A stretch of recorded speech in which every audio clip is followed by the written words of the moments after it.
What up, everybody? My name is Alex. Welcome back to season 4, episode 6. I first of all, I just want to say congratulations to everyone that has been on the show. The last 2 guests we had have been doing tremendously on social media. Shout out to you, Eric. Shout out to you, Sonar. Real quick about Sonar, I just want to say thank you so much for your kind words, sir. I will be coming on your show, or I'll be coming on your station to talk with you about what we had an experience. I think last time what I took from it was I learned how to appreciate people a lot more. I started texting people a lot more. I started hitting up the crew a lot more. I started to text back a lot more. I started to answer quick, by the way, too. Like when people call me now, I'm trying to get on the first ring. Oh my God. The reason you're getting better. The reason why is because Sonar's episode really made me realize the true value in people's lives, right? I don't know, one day maybe one of my crew members might pass away, God forbid, right? But, or maybe I don't know when one day I might pass away, God forbid, right? But that made me think like, damn, I should check up on my people every day. Or I should check up on my wife every day. I should check up on my parents every day. Because you don't know what the other person's going through. And the fact that you don't know, what that person might be going through with their family, mentally, right, personally. So my message to everyone today is check on your friend, check on your family member, check on that person that you may not even have a relationship with. Just check on that person, make sure that person's good, and just appreciate that person's life. I called them the other day, and I was like, hey guys, thank you for your awesome work, and I appreciate you guys, because I do. I teared up after Sarna's episode because, to be truthfully with you guys, I was depressed. Truthfully, I didn't want to do the show because there was a lot of problems, whether it was like recording or something was going on. There was always something going on. So the crew would be like, yo, what's the next episode? When are we doing the next episode? I always be like, okay, next week. Oh yeah, next week. Oh yeah, next week. But truthfully, it was because I was depressed and I did not know how to communicate. And it was so funny because I was always in this therapeutic sessions, and this is one of the guests that made me realize this. And he's here with me right now, too. Oh, me? Okay. Oh, yeah. Wait, Marcel. Anyways, shh. Okay, anyway, I'm going to cut that part out. But I think, like, just seeing every episode back and then watching everything back, I started to realize that every guest that has spoken to me was speaking to me personally. Rather if it was stories about addictions, rather if it was stories about mental health, rather if it was stories about their families, everybody's story connected me in one way or another. So congratulations to everyone that's been on the show. You guys have made an impression on me, an impression on the world. And I always would say this show ain't about me. If it was about me, y'all will see me on face, everything with my smile, and I'll be like, it's your boy Alex. But not everything is about me. It's about the community I have here. It's about the friends I made throughout being here in the school. And it's about, at the end of the day, love. And I love everyone that's back here, each and every one of you guys. I love you guys. Thank you guys for being on the show, helping out with the show. Appreciate you guys. I really do love you guys. With that being said, I have a returning guest. The first time we had a returning guest to do a full interview. The last time we had a guest return, he whooped my ass in basketball court. Shout out to you, Joshua. But we didn't deserve a clap for that. But okay, we didn't have to clap for that one. But truthfully, this is one of the guests I wanted back to be the first guest to be back because we grew to have this relationship outside of the show. We talked every day, or we talk about ideas, something here and there, but sometimes we'll talk about certain things in life. And I actually got to know him more as a person. Before I go on to you, Marcel, because that's the guest, I just want to say how proud I am of you, how proud I am of the work you've done in this school. And truthfully, this is coming from me. I thought about this driving over here. I know your mother would be very, very proud of you. Oh, don't get me started now. Okay. All right. Okay. Because the amount of work you've been doing here, and this is why I wanted you to hear. Tomorrow's your birthday. Happy birthday. Yes, it is. Happy birthday. But you remind me of what dedication looks like, of what getting up every day looks like, what having 2, 5 different 10 things, 17, 7, 15, 17, 18, 19, 20 things you had to do all at once. You really made me see that how to handle yourself and how to discipline yourself. So that I just want to say thank you, sir, and welcome back on the show, Marcel. I appreciate you. How you been? I've been great. Exhausted still, but I'm doing great. We've been keeping you up. Yeah, you have. Work and school, but I'm happy to be here, happy to be back, happy to be around a lot of talented content creators. And I feel a lot of love and a lot of, dedication and support. So I'm Awesome. Definitely happy to be in this particular setting day in, day out. I appreciate that. Well, my first question to you is, how's it been since the last time we talked? I think the audience deserves an update. We deserve an update. How's life been ever since we talked?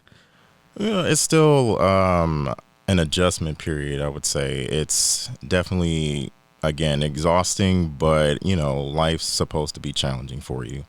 And it's just all about how you handle it, what you make of it. In general, all the projects we had to do, the anxiety, making sure it gets done by a certain deadline, that's always part of life and, part of life's challenges. And you definitely want to put forth your best effort and, make something great, and of course you have to work with a good team. You have to show up, you have to show out, and you definitely have to, put forth your best, effort into everything that you do. So you created a new brand, and that's what we want to shout out today. You created a brand. You started still in brand. progress. Still in progress. You got it. Yeah. But I really like the concept of it. I'm gonna let you explain it. Go ahead and tell us about your brand. Well, it's called Hoyt Mind in Motion. Still pending on the name. I like it. I'm working with Sean Brooks. He's an instructor for Illinois Media School for DMP Digital Marketing Productions. So I'm happy to be done with radio, television, broadcast. Now I'm into DMP and helping with my whole branding. So yeah, it's a work in progress. Definitely want to get started with that and see where it ends up. But I definitely, again, want to get started with mental health, martial arts, fitness, definitely a lot of things that will help a lot of people that I'm looking to reach out to and get an audience for. Awesome. So martial arts and mental health. I always wanted to step into that realm a little bit because believe it or not, I always wanted to do jiu-jitsu or any form of martial arts. I was really interested because I grew up watching wrestling, and that just translates over to now when I'm older, UFC, right? Everyone starts off like that. They always think it's real. Jumping out the car, right? I thought it was real. Believe it or not, when I went to wrestling class, I thought real, like the wrestling on TV, that was real wrestling. I did not know. I'm not gonna comment about it. Like it's an art. It's an art. Yeah, you have to put effort into it. It's a lot of fitness involved. Acrobatic moves. It's definitely something that people put a lot of effort into to make it look good when it's on screen, for sure. But on the martial arts side of things, in terms of wrestling, I would say jiu-jitsu is a good related style. So because I always say that because I popped in I think it was 8th grade. So I popped in with a Rey Mysterio mask because I was hold on, wait, listen, because I love Rey Mysterio. He always represented Hispanics in the right way, right? I always felt represented when Rey Mysterio came on. So as a kid, that was my favorite wrestler, and right next to John Cena, right there, Rey Mysterio was my favorite wrestler, right? So. Okay, relax. So John Cena haters. There's a lot of When I got older, it was CM Punk. The audience has spoken. The audience has spoken. They do not like me. So, but essentially, like when I was growing up, that was my idol. So I walked into school in like this full of diversity. It was mostly white, but it was I just stepped in, only brown kid with like a Rey Mysterio mask, and the gym teachers literally looked at me. He's like, "Son, what are you wearing? This is not wrestling." So then I ended up just crying about it a little bit because they told me to take out the mask. But what I like about you interpreting martial arts is that you're not only focusing on the mental aspect, but also the body aspect of mental health. Yeah. See, what a lot of people don't understand is that mental health is not just mentally, it's not just up here, it's actually everything else, right? It's the way we eat, it's the way we know what we put in our bodies. Yeah. If we're trained, diet, exactly, fitness, yeah. everything. Yeah. So for you, how are you going to interpret, martial arts and mental health in your brand? How are you going to showcase to other people? Well, the thing is with martial arts, it is a certain kind of discipline. You have to do a level of training. You have to set forth time and training. It's the same thing with fitness. You have to set set aside time to do so. No matter what else is going on, you got to set a specific amount of time for that, along with everything else that you have. And again, life has its challenges. No matter what, as long as you have the dedication for it, you should be able to set aside time for that. I always say this to people, like in terms of like whether it's fitness or they're trying to get into martial arts.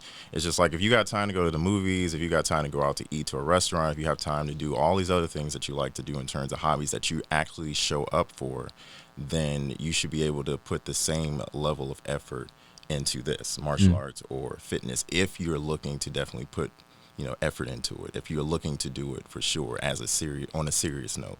Okay.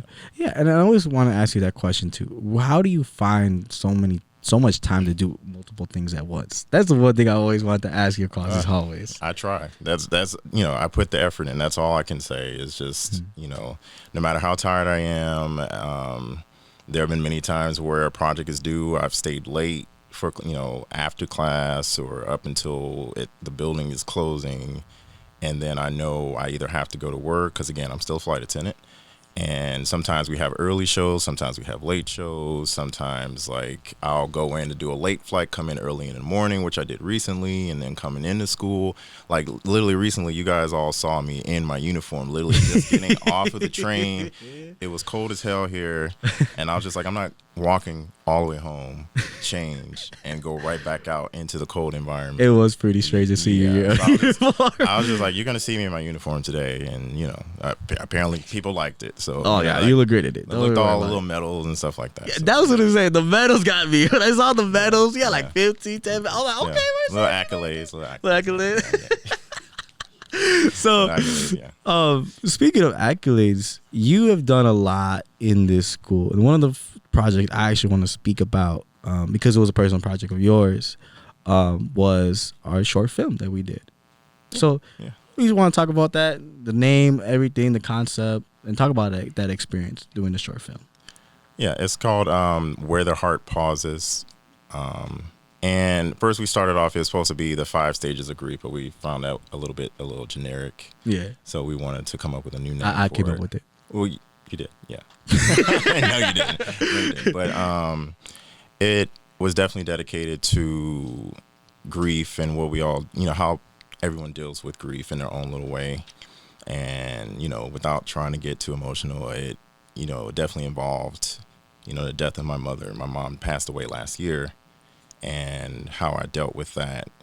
So my mom passed away in March of last year, and I was at work, and I was on a trip. I was literally in Aspen, and we were already getting the news that she was on her deathbed and not in great shape, obviously. So, and then I got the text 3 a.m, something like that, before I had to wake up to officially get up, get on the van, and get to the airport and head out. So I had to not only sit with that information, but also had to put on a face because I'm at work, I'm dealing with passengers, we're flying. You have to put on a face when you're working in the airline industry. So it was a tough time. I dealt with it my own way. I like to stay busy, so that's how I dealt with it for my grief. And, it's never easy when you're getting over the death of a parent, but you deal with it in your own way. I was going to ask that because I feel like when you have multiple things going on, and that was something that I'm like, when you said that, I, emphasize with you because, sometimes we get so busy in our own lives that, we don't know what's going on out there, right? And then what ends up happening is we're in that point where we're so busy. When something happens like this, it's like, well, we have no control. What can I do to function? What can I do to function? Yeah, right? exactly. And what was like the first thing you told yourself? Like, how did you keep yourself composed? Because I the reason why I asked that is because that in myself, I can say like that took a lot of balls to just keep working. Mm-hmm. No, seriously. Yeah. Someone's laughing. Yeah. So. Because that takes a lot of balls to just, find out something happened and then having to work and still like you said, keep up a face. Yeah. Put up appearances. And I always said this, like, I always have a backup mask, and that backup mask is for everything. Right.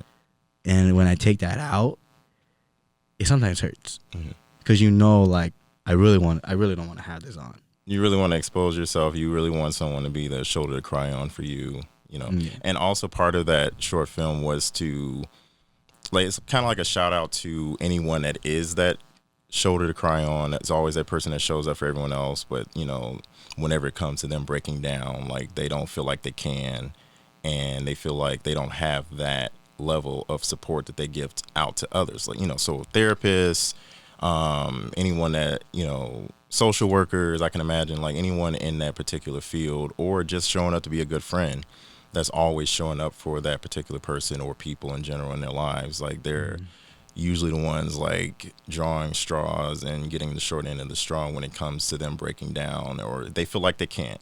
And so they just, it's like, who's here for me whenever I break down? And that's how I also portrayed it in the short film. And that's what I related to, and that's why I wanted us to be back here, for the only reason that we can now let it out. Talk about it. Talk about it. Yeah, talk about it. Because you and I have that thing where we're just so busy where it's too much. Yeah, you can stand and have more coffee every now and then.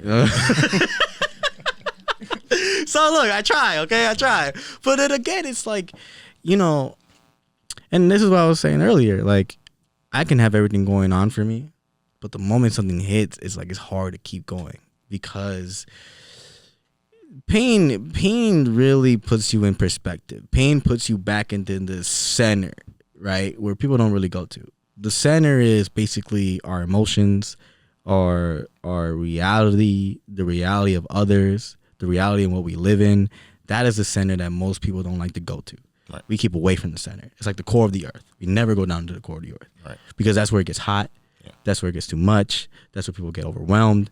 That's where people are just like, all right, this is too much. Yeah. The fact that you handle yourself in that core, just want to say I'm proud of you. Okay. And the fact that you kept going on, and of course. For sure. Because like I said, like most people would not. Most people would be like, hey, I gotta call off. Take this fucking plane down. I need to go. Well, I'm not gonna agree to that.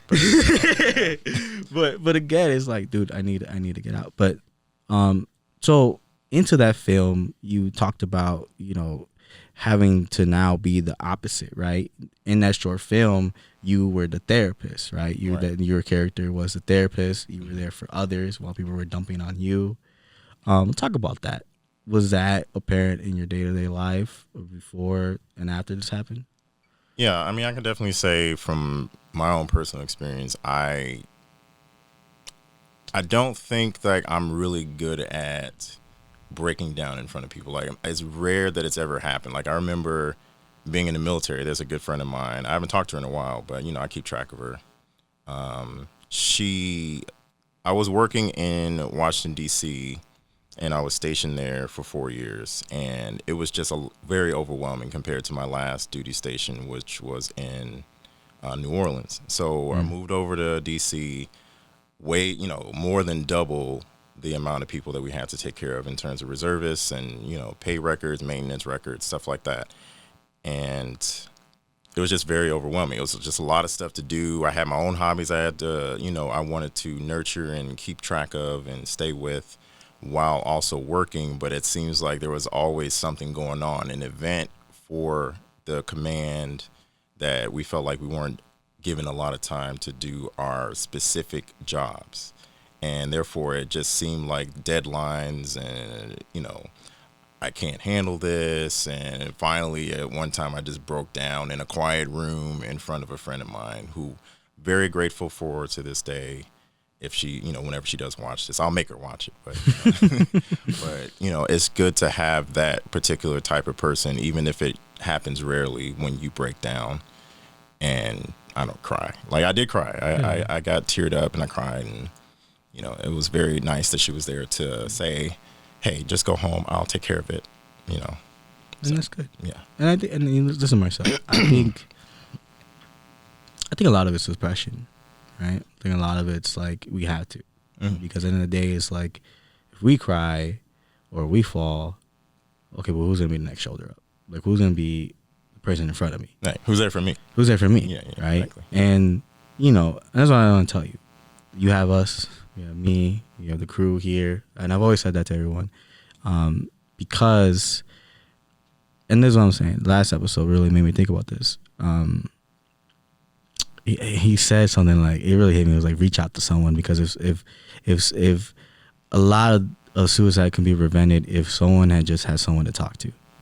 Correct. And the fact that there's like people like you, right, that just have so much suppressed, where it's like, yeah, I just need somebody to talk to, and not only that, it's hard to do that. It's hard to like ask for that, because it only hits us when it gets too much. I've noticed that about myself. I've let it get to the point where my cup gets to the tip, and I let it fall. And I realize how toxic I is in myself, because I realize how much weight I'm putting on myself and others. Well, don't get me wrong. Like, I still have, like, if I didn't work out or hit a punching bag, or every now and then, I feel like it would be a lot worse. So I feel like I have my coping mechanism that everyone should have, even if you don't feel like you have a lot of in terms of a support system. You got to have a hobby, you got to have an interest or something, or an outlet, I should say. And I always tell people, you have to have an outlet to get out there and just let it all out in some way, shape, or form. Otherwise, if you keep it bottled inside, I mentioned last time I was on the show with you, it's like, it's toxic. It's toxic to your nature. It's toxic to yourself. You have to let it out some way, somehow. Yeah. And I thought about what you said, because, I stopped, and this is what I was saying. When you said, hey, I send memes to my friends to let them know that I still think about them, right? That clip blew up, because, to me, I didn't do that for a while. I stopped. When I remember watching back your episode, I want to see that clip. I started texting my best friend. I was, and he might watch this, and I'm sorry if you watch this, and I'm not gonna try to cry.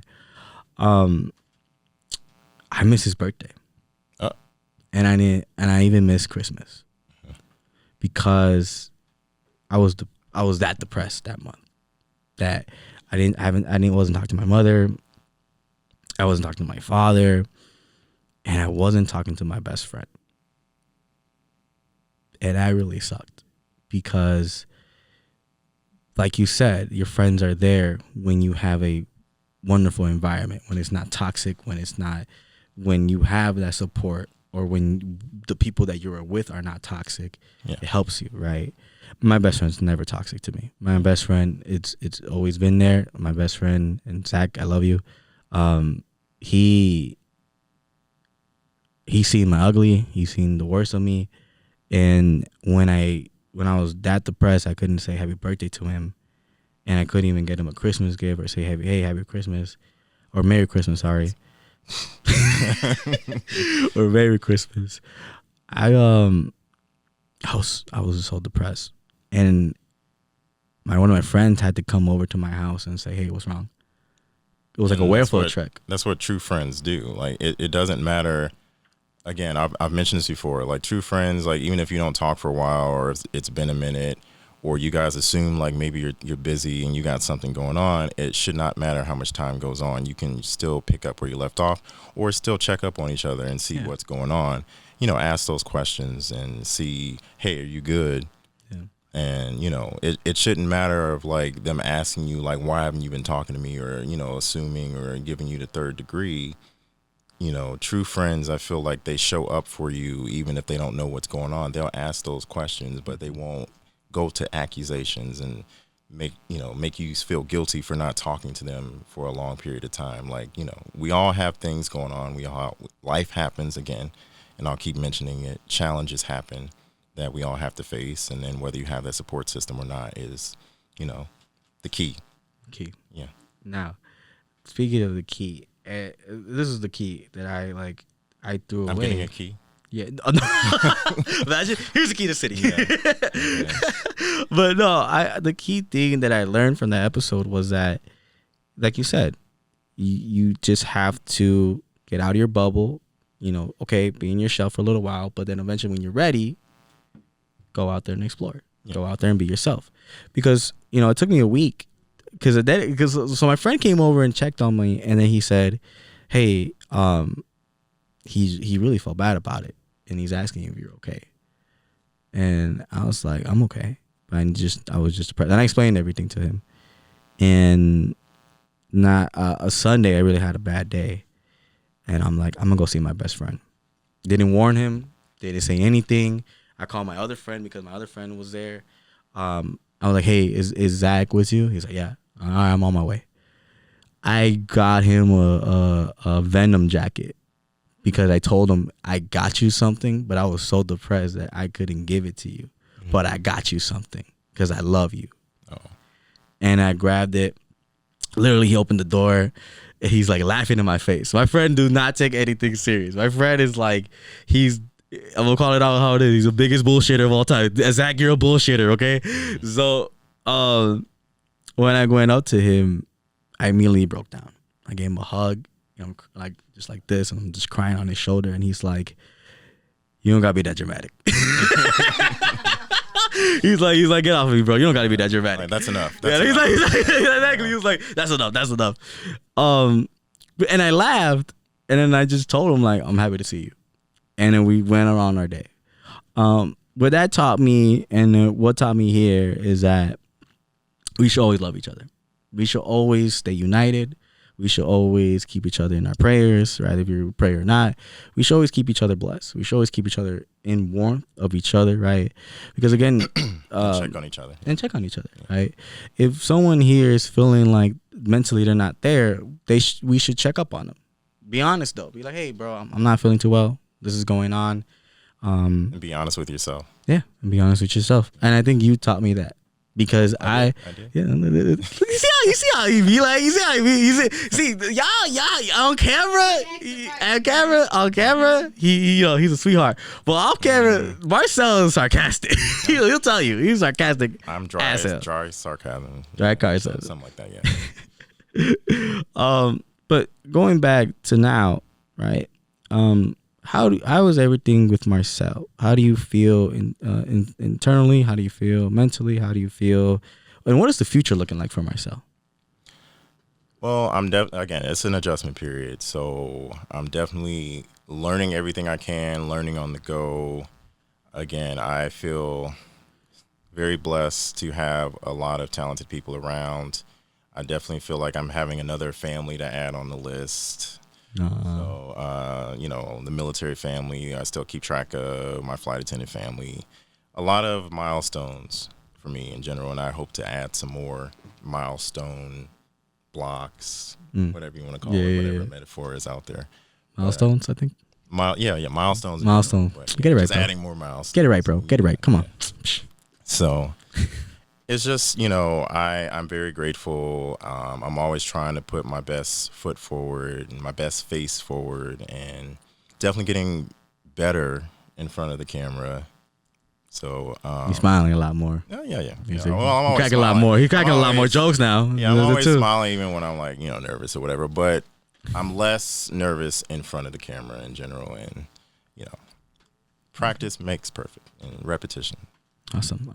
Well, it is his birthday, so I'm gonna sing "Happy Birthday" in a few minutes here. But before we get to my boy's birthday, Marcel, I know I asked you this before, but I want to ask you this again.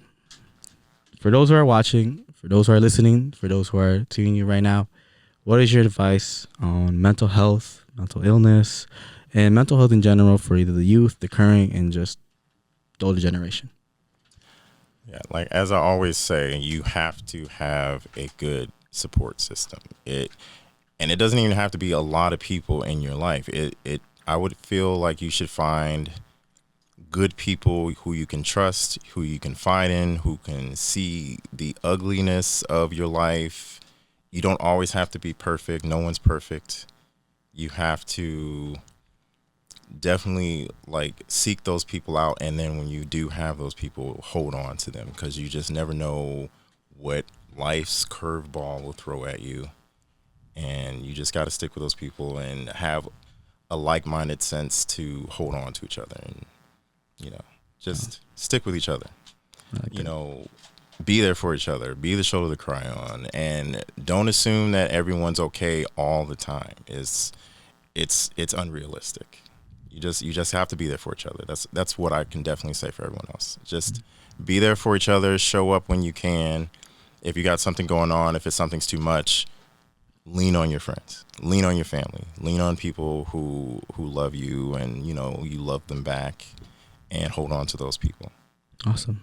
And to your flight attendant family, your military family, your actual family, and us, what's your message? Because I see you going a lot more now. I see all the trips and flight attendants. I see you, my boy. Okay. Yeah, and that's why I'm tired. But but yes, in general, just always try to be there and try and put your best foot forward. Try to give 110%, no matter what's going on in your life. Like, just always try to be there for not only yourself but for everyone else who you deeply care for, and try to always be 110% authentic and genuine. Awesome. Well, we got a little surprise for you. So we're going to set up the camera real quick. We'll be right back. We got a little surprise for Marcel. So you stay here, sir. We're going to get ready. I'll try not to go anywhere. Happy birthday to you. Happy birthday to you. Happy birthday, Marcel. Happy birthday to you.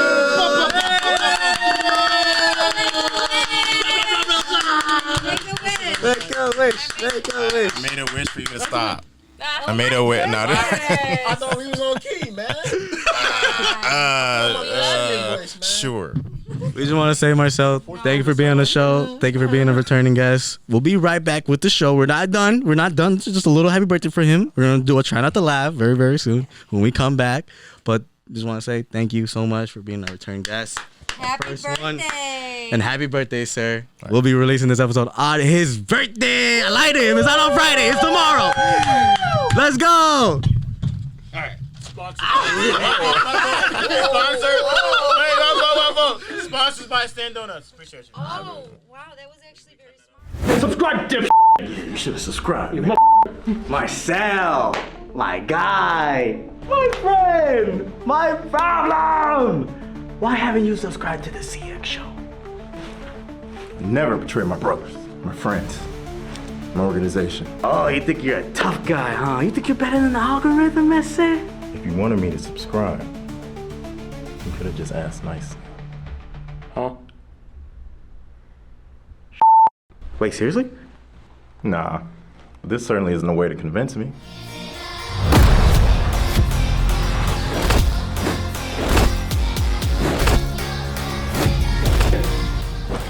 Every time I come on this show.